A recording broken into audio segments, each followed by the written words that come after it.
Welcome to Mo's Market Pulse. I'm your host, Sara Mokaram, founder of Mo Digital Solutions, where we help businesses hit their revenue goals and thrive.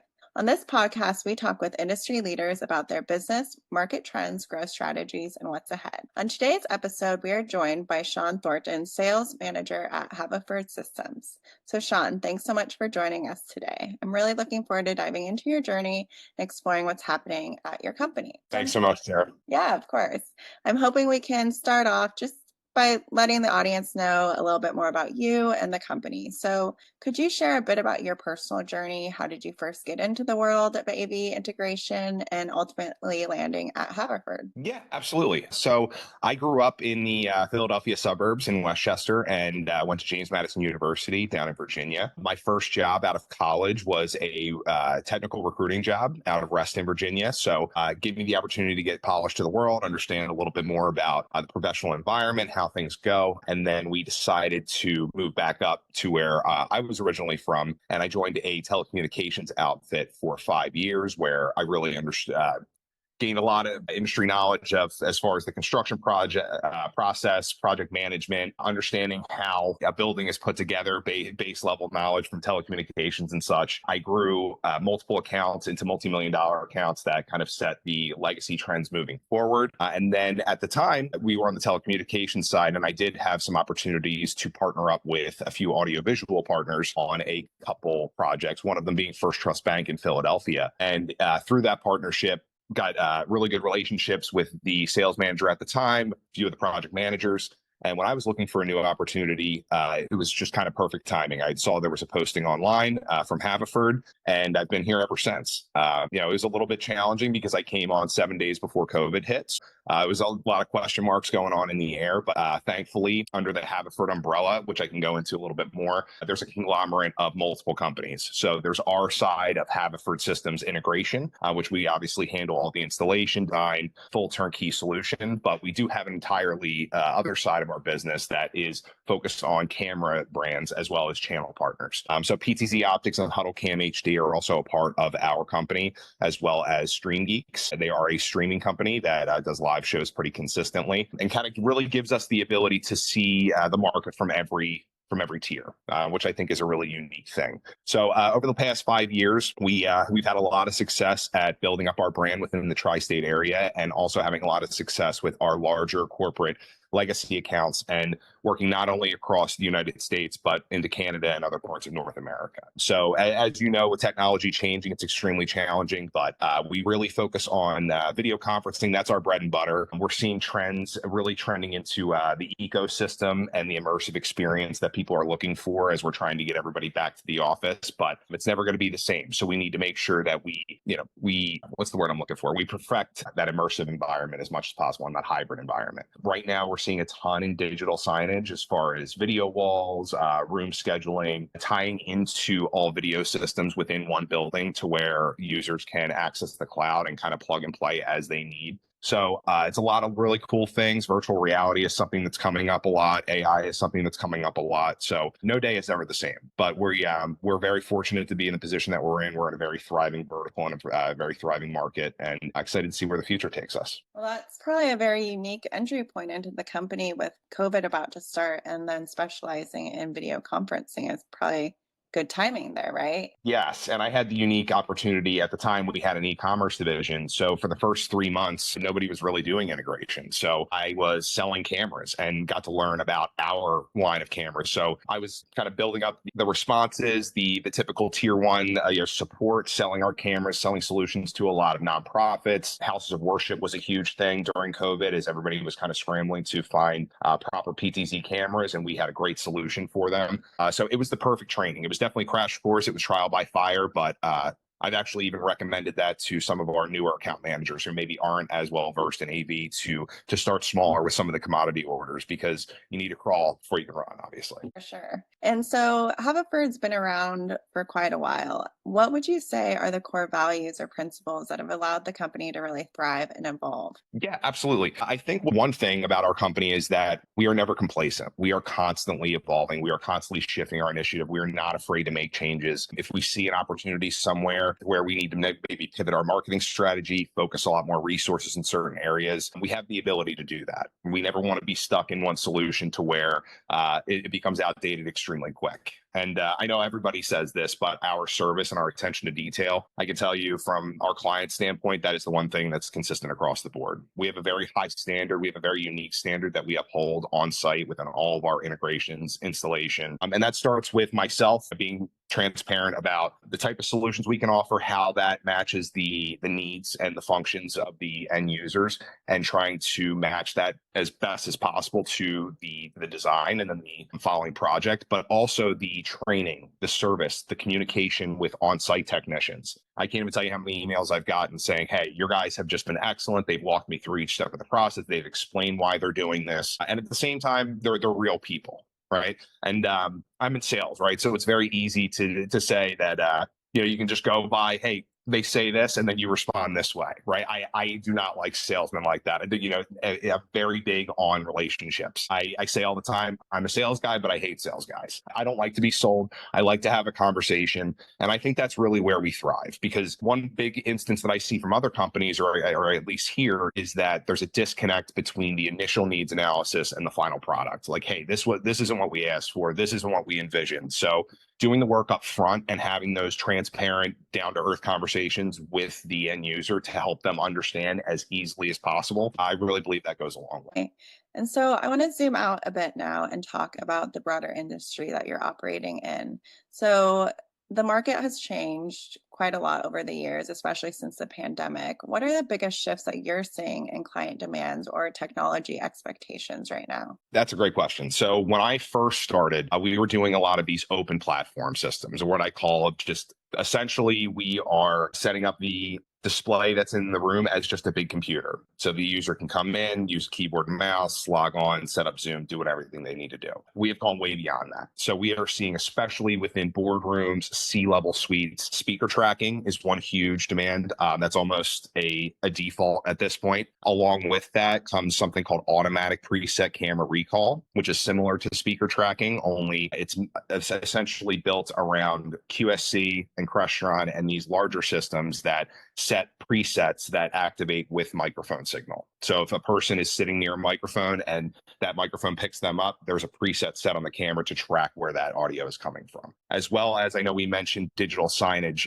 Displays are huge right now. There's a lot of different options when it comes to different resolutions. There's new 21:9 displays that essentially mimic two side-by-side displays. And that's something that end users really like because they like to see the audience and the content. What else? Video walls is something that's huge right now because the cost is coming down. And I think you can even see this at Best Buy. You go to Best Buy for a couple $100, you can get a pretty decent TV. The same thing is happening from the commercial side.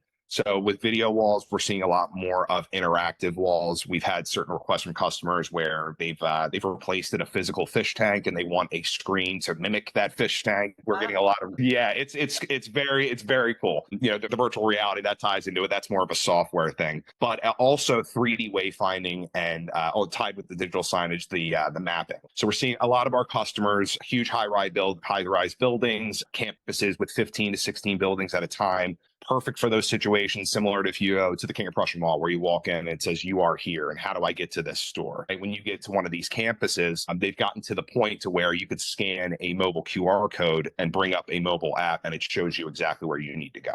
Now we can dig even deeper into that with solutions like Cisco has Cisco Spaces right now, which at least allows you to, through their room navigation system, see the room's logistics. You can see the temperature. You can see exactly who's in that room, how many people are occupied, the equipment within there, remote monitoring. So the possibilities are endless, but we're really being able to help from not necessarily being on site all the time through the cloud, remote monitoring, all those things like that. We're actually able to facilitate a lot quicker and expedite the service remotely. Oh, that's incredible. All those features and availabilities there. With so many different players and different platforms, are there any other ways that you're staying competitive without necessarily chasing, the latest trend that's out there? Yeah, absolutely. So you bring up partners, right? I am huge in partnerships here. I really believe that that's how we thrive. Obviously, from being in sales, from a lead standpoint, cold calling, that's always one effort. Warm leads are great, but it's really about who you know, right? When we're going after RFPs and bids and things like that, unless you have some skin in the game, whether you know the electrical, the consultant, the architect, the end user, one of those, you really need to have some sort of in, right? So with those partnerships, I don't like to have the quantity over quality approach where I'm just scattering everything and seeing what comes back. I really like to pick a few manufacturers that I have a really good relationship with, that I can trust, that are going to get me information efficiently, quotes efficiently, and be able to follow through with that. Because we've gotten instances where we've given people trial runs and then things are showing up broken, things are showing up late. We're using subcontractors and somebody doesn't show up on site. So a lot of that is you're not really going to know until you know. But staying as far as staying proactive, I like to meet with them regularly, at least on a quarterly basis, to make sure that we are trying to stay ahead of the game as much as possible. And then in turn, I like to take those and then at the same time do a quarterly business review with a lot of my major clients to keep them informed, right? Because you don't know unless you don't, well, you don't know what you don't know. So in those instances, I typically highlight like 3 to 5 of the most popular things, kind of just what we did here, and just letting them know, hey, everything that we're working with, we can add on. You're not backed into a corner, but at least want to let you know your capabilities. That way, you're not on site somewhere else. You're Googling something. You're like, hey, this is cool. Why hasn't anybody talked to me about this yet? So it sounds like your way of staying kind of ahead is just that constant communication and bringing awareness and having those touch points. Yes, and obviously, in addition to that, that's me specifically from our design and RPM standpoint as well. They are extremely well versed in all these technologies. They're speaking with distributors, manufacturers on a consistent basis as well. Trade shows are awesome for that. I know we had mentioned going to the trade show that's upcoming, Infocom. That's where we definitely see the trends of the next 6 to 8 months down the road of where we're going to see. That's kind of like our AV Super Bowl, so to speak. So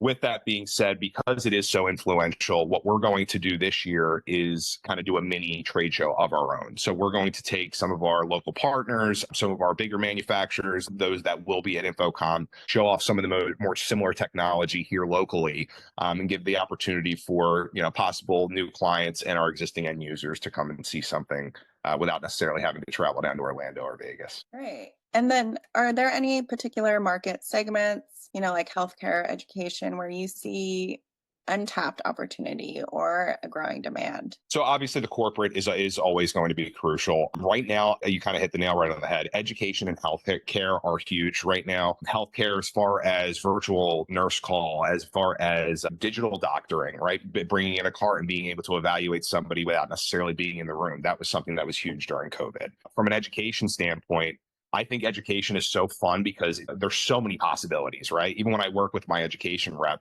we go into an auditorium, it's like, okay, well, we can do projection systems, we can do control, we can do overflow displays, we can do sound masking in the adjacent hallways. There's so many different applications. And now that we're getting into sports, that's one thing on our camera brand side where we're really making an efficient effort to. Malvern Prep is one of our clients. We have multiple clients around the country that we facilitate cameras for, as well as the esports. That's been a huge market that's growing. So we're really trying to get into that untapped, because you have places like Philly that are opening up full arenas for it. You have colleges and high schools that are now putting dedicated budgets towards that. So that's one of the efforts that we're trying to make forward of as far as getting down a few of these first projects just to kind of get us started, and then kind of using that as a template moving forward. Great. And so I want to shift gears a little bit and talk about growth and what that looks like at your company. So when you think about the next stage of growth, what are your top priorities? Are you focused more on expanding services, winning new clients, or really deepening those relationships with existing ones? Yeah, so as far as deepening those relationships, we're always trying to solidify those, right? That's we want to count on those. We want to build those up as much as possible, and expand as much as possible. And we're always looking to grow those new accounts. Obviously, everybody's trying to grow. If you can grow 10 to 15% a year, great, right? Everybody's aiming for a little bit higher than that.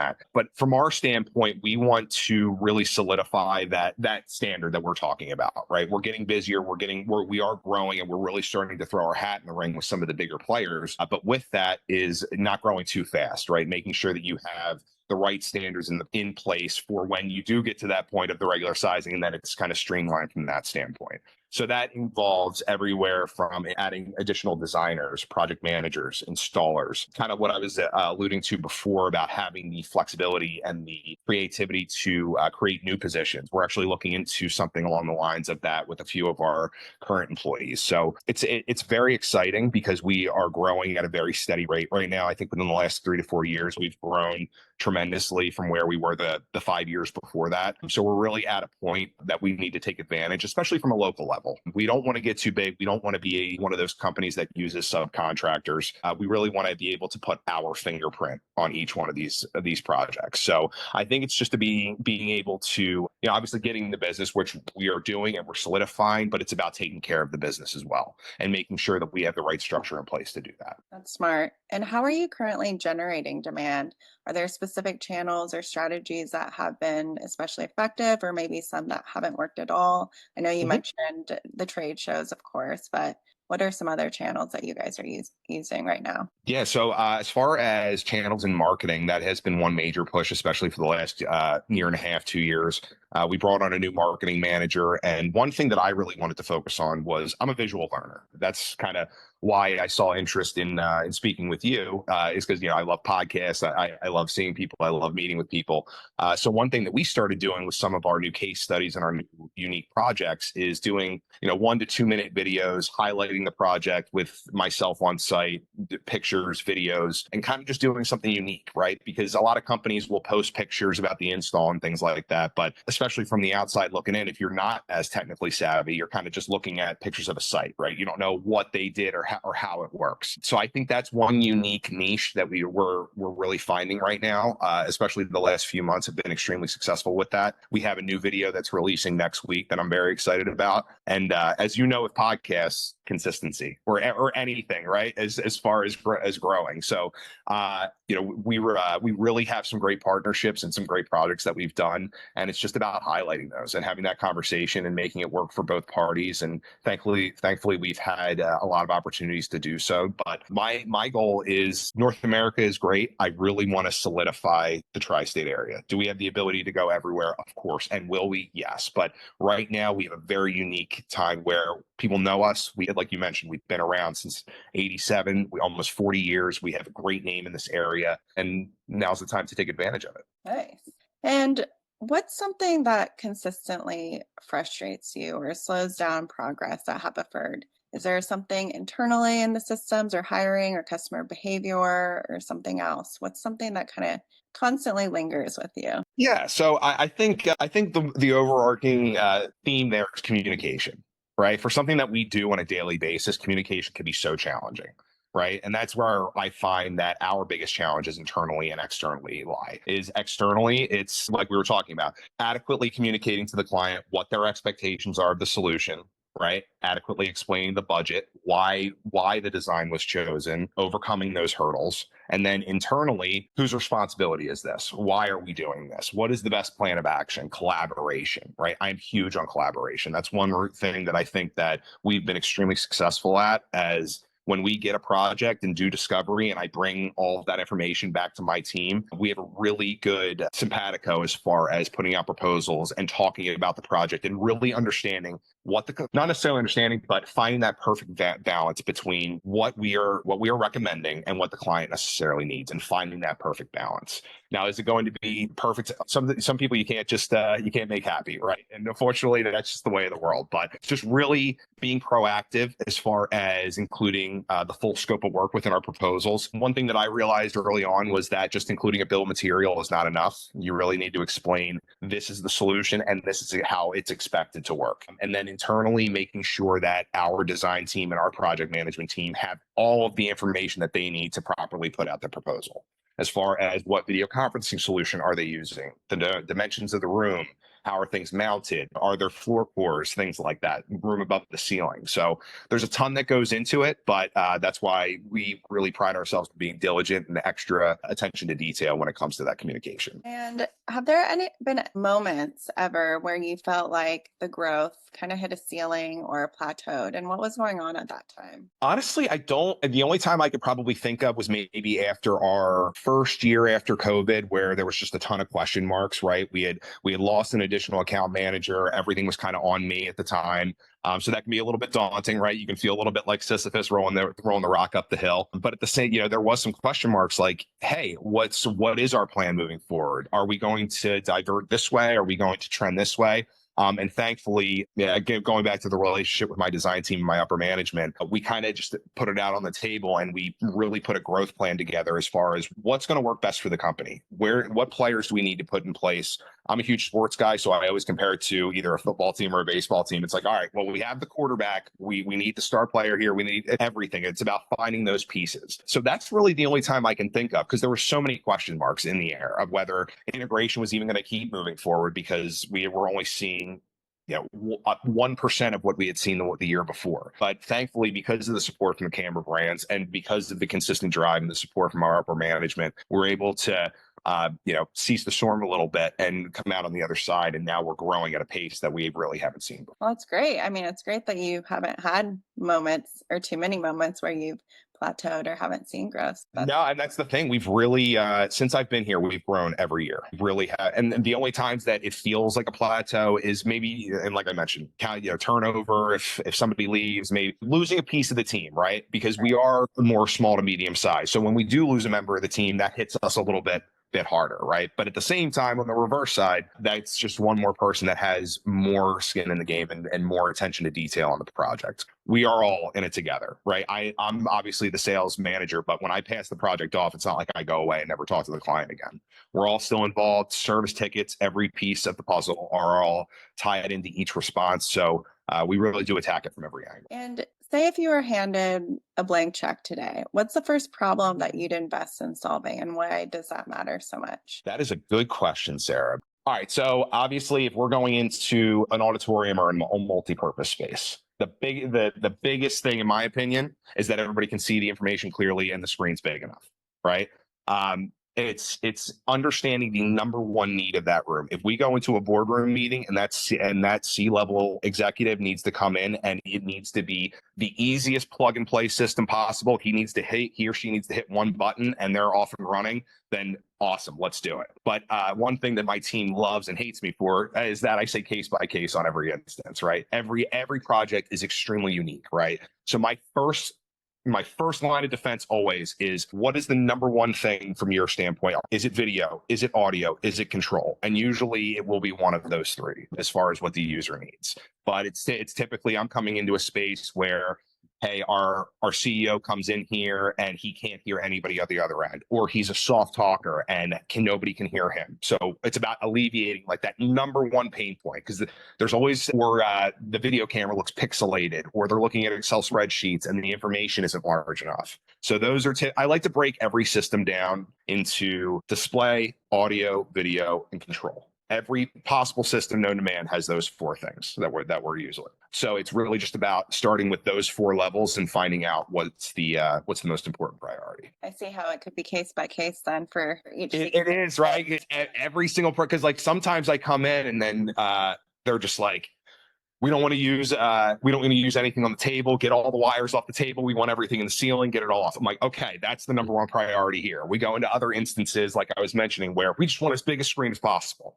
And then they lean on you and they're like, how big can we go? And you want to be the expert. But at that point, I'm like, however big you would like it.